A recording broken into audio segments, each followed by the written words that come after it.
Assalamualaikum warahmatullahi wabarakatuh. Perkenalkan nama saya Aldian Jesa. Kali ini saya akan mempresentasikan tugas dari multimedia dasar. Yang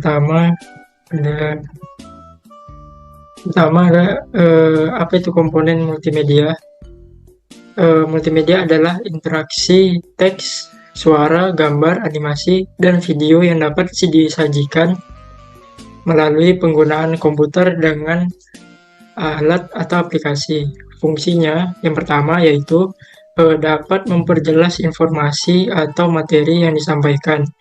Kedua, dapat membangkitkan motivasi untuk lebih memahami isi dari materi yang disampaikan.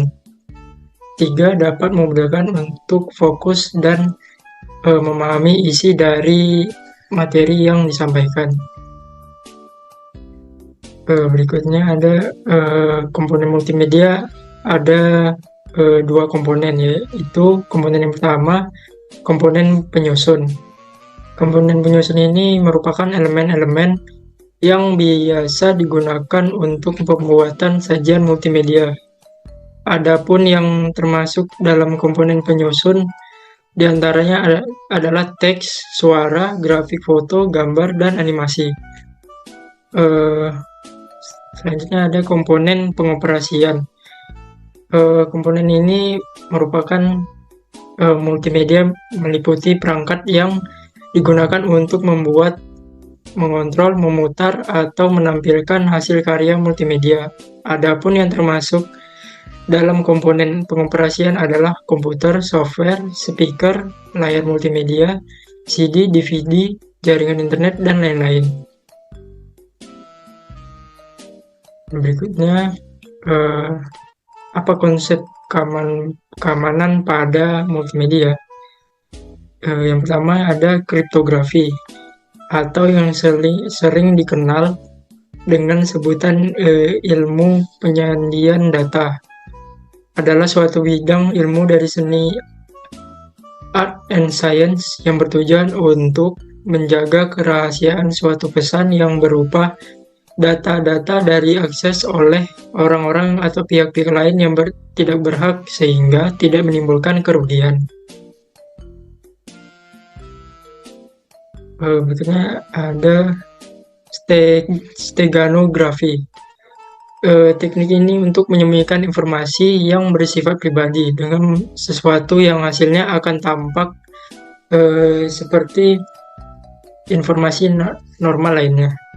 Media yang digunakan umumnya merupakan suatu media yang berbeda dengan media pembawa informasi rahasia, di mana disinilah fungsi dari teknik steganografi, yaitu sebagai teknik penyamaran. Menggunakan media lain yang berbeda sehingga informasi rahasia dalam media awal tidak terlihat secara jelas. Berikutnya ada watermarking. Watermark ini merupakan proses untuk mencantumkan sebuah informasi rahasia di dalam sebuah gambar, yang mana informasi rahasia tersebut sebenarnya juga merupakan bagian dari gambar itu. Berikutnya ada 12 prinsip animasi. Nah, 12 prinsip animasi ini merupakan pedoman bagi para animator untuk menghidupkan karakter buatan mereka sehingga tampak lebih nyata dan dinamis. Pertama itu ada timing. Pada dasarnya timing ini selalu berkaitan dengan spacing. Timing adalah menentukan kapan gerakan dari objek atau karakter tersebut harus dilakukan. Sedangkan spacing adalah menentukan beberapa cepat atau lambat gerakan tersebut. Yang kedua ada ease in and ease out. Prinsip ini yaitu menentukan kecepatan gerak dari objek atau karakter seperti slow in dan slow out. Slow in merupakan gerakan lambat pada awalnya, kemudian menjadi cepat, sedangkan slow out adalah gerakan yang cepat di awal, kemudian menjadi lambat. Berikutnya ada yang ketiga, arcs. Aksi ini adalah gerakan tubuh manusia, hewan, atau makhluk hidup lainnya, tentu nggak selalu bergerak lurus, namun ada juga gerakan lengkungan. Eh, Seperti ini, eh, seorang animator harus membuat gerakan lengkungan ini menjadi halus dan realistik animasi, sehingga animasi akan terasa lebih nyata. Yang keempat ada follow through and overlapping action. Prinsip ini identik dengan bagian tubuh tertentu yang masih tetap bergerak walau objek atau karakter tersebut telah berhenti. Contohnya, helaian rambut yang masih bergerak ketika objek selesai melompat, atau rok yang masih berkibar ketika objek objek selesai berputar. Sementara itu, overlapping action adalah gerakan silang-silang atau serangkaian gerakan yang saling mendahului. Contohnya, kucing yang baru selesai makan atau ekornya masih tetap bergoyang. Selanjutnya ada yang kelima, secondary action. Gerakan ini berfungsi sebagai pendukung dan memperkuat gerakan utama. Contohnya di dalam kelas itu ada tokoh utama lagi memakan bekalnya, tapi ada orang yang mengobrol, mengerjakan PR, atau mendengarkan musik sebagai latar belakang. Yang keenam ada squash and stretch. Prinsip ini berfungsi untuk menjadikan objek atau karakter menjadi lebih hidup dan nyata dengan menambahkan efek lentur. Dengan begitu, objek seolah-olah menemuai dan menyusut. Contohnya, bola karet yang dilemparkan ke lantai, bola mulanya akan berbentuk bulat. Nah, ini seperti ini, bolanya jika memantul akan gepeng dan kembali menjadi bulat. Yang nomor 7 ada exaggeration. Prinsip ini berfungsi untuk mendramatisir animasi. Contohnya, dalam animasi Jepang, seseorang yang kaget, maka matanya akan berubah menjadi lebih besar. Yang ke-8 ada strike ahead and pose to pose. Prinsip ini mengacu pada teknik pembuatan anime frame by frame atau digambar satu persatu. Sementara itu, pose to pose adalah teknik yang menggunakan keyframe sehingga pengerjaan menjadi lebih cepat. Teknik pose to pose dapat dilihat di serial kartun The Powerpuff Girl. Berikutnya ada nomor yang ke-9, anticipation. Prinsip ini merupakan gerakan awal sebelum berlangsungnya gerakan utama. Gerakan ini ditampilkan agar penonton dapat mengetahui apa yang akan terjadi selanjutnya. Misalnya ketika seseorang akan mengendarai motor dengan ngebut, biasanya orang tersebut akan memainkan stang atau pengatur gas terlebih dahulu. Nomor 10 ada staging. Prinsip ini adalah membuat lingkungan untuk mendukung mood atau suasana animasi. Umumnya staging berkaitan dengan posisi kamera dan pengambilan gambar. Misalnya, pengambilan gambar dari bawah dapat membuat karakter terkesan besar dan menakutkan. Kemudian nomor 11 adalah solid drawing. Prinsip ini adalah kemampuan untuk menggambar karakter dalam berbagai angle, sehingga karakter tersebut akan nampak 3D dan konsisten dalam setiap frame animasinya. Nah, yang terakhir ada prinsip appeal. Berkaitan erat dengan gaya visual animasi.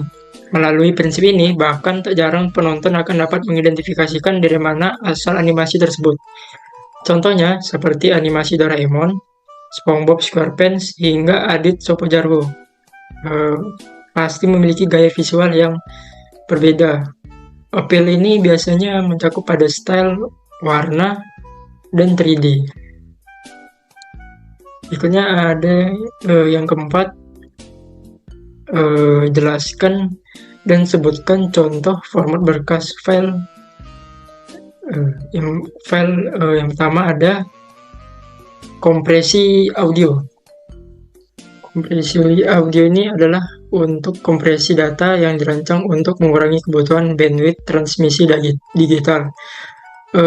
audio stream, dan ukuran penyimpanan file audio. Contoh dari file berisi audio adalah MP3, WAV, dan AAC. Yang kedua ada kompresi data citra statis atau still image. Gambar pada bidang dwimatra atau dua dimensi ditinjau dari sudut pandang matematis.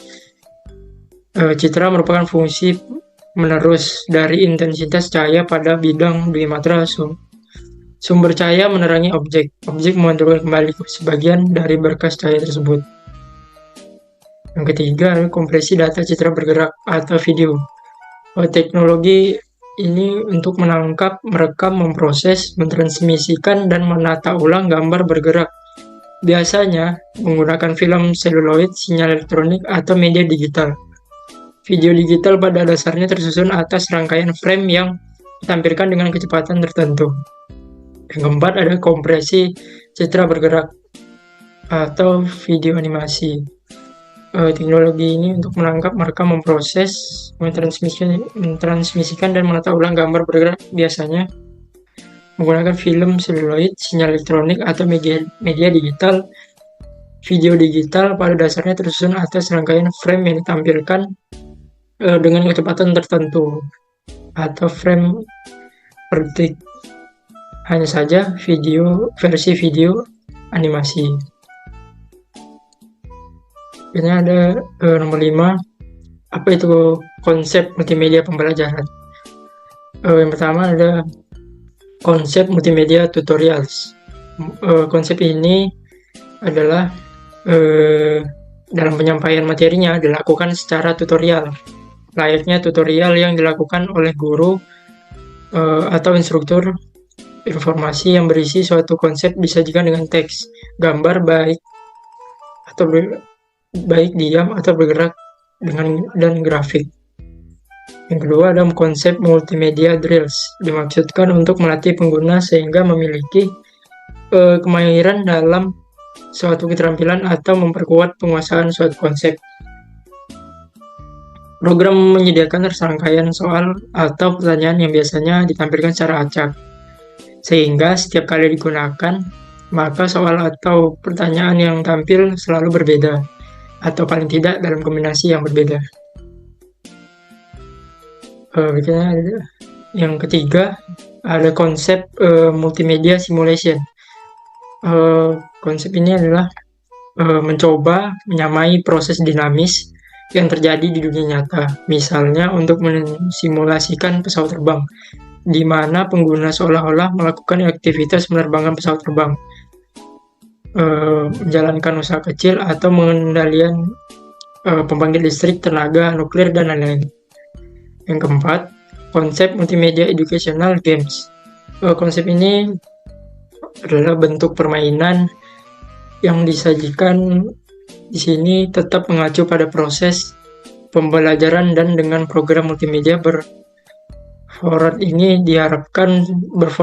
diharapkan terjadi aktivitas belajar sambil bermain. Dengan demikian, pengguna tidak merasa bahwa mereka sesungguhnya sedang belajar.